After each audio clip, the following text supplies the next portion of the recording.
Hi, Greg Lothian here with the tip of the week. What we're going to talk about this week is a great question that I got last week, which was somebody asking me how do they stop couch eating, which is getting to the end of the day, sit down, watch a little bit of TV to relax, and all she can think about at the time is to have some sort of munchy food, and it becomes a real craving at that time, even if they never have the craving during the day.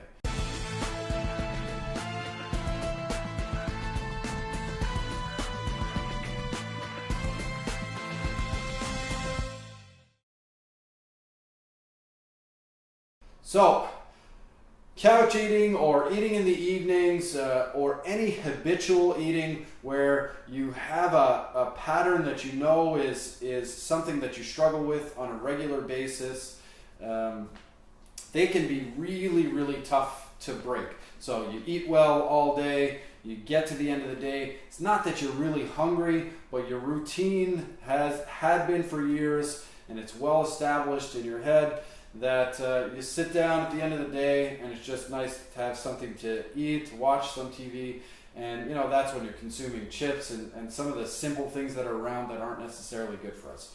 So, if you've really put an effort into this before, then you've probably, raided the pantry and got rid of some of those foods. Inevitably, they sneak back in because those types of habits are deeply ingrained in us. And when we look at habits themselves, one of the things that holds true for everybody is you cannot just drop a habit. A habit has to be replaced. The success rate of dropping a habit is below 1%. But the success rate when you look at replacing a habit with something else is much, much higher, 30, 50, 60%, depending on what the habit is and how chemically ingrained it is in you versus just mentally ingrained in you.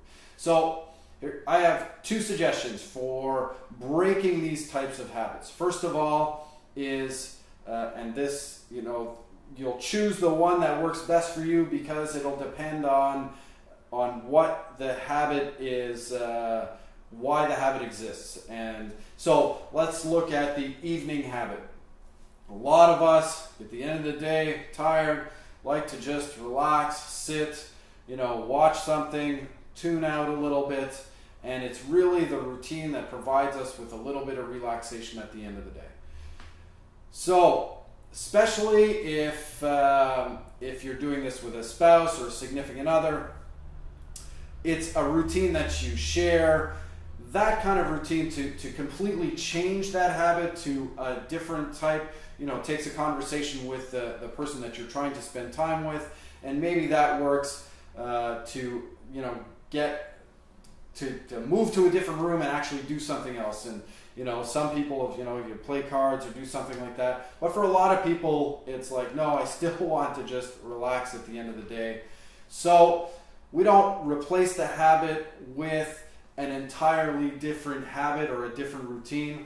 What you're going to do is replace the food that you're eating with something that is a little more sustainable for nutritious and a low fat or a low bad fat diet at least.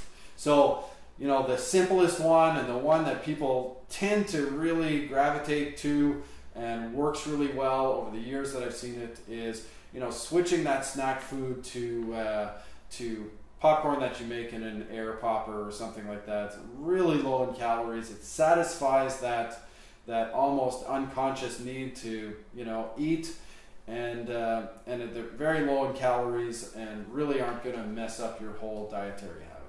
So the other thing you can add to that is drink a big glass of water just before doing that. Just before sitting down, have a nice big glass of water. Hydration is great for you. Not only that, you'll consume less just because you're more full at the time. The other thing you can do, depending on, like I said, if the routine is something where you can actually replace that, the whatever it is, the activity that you're doing, with something else. So if it's the end of the day, the thing that I would suggest to you, take on meditation.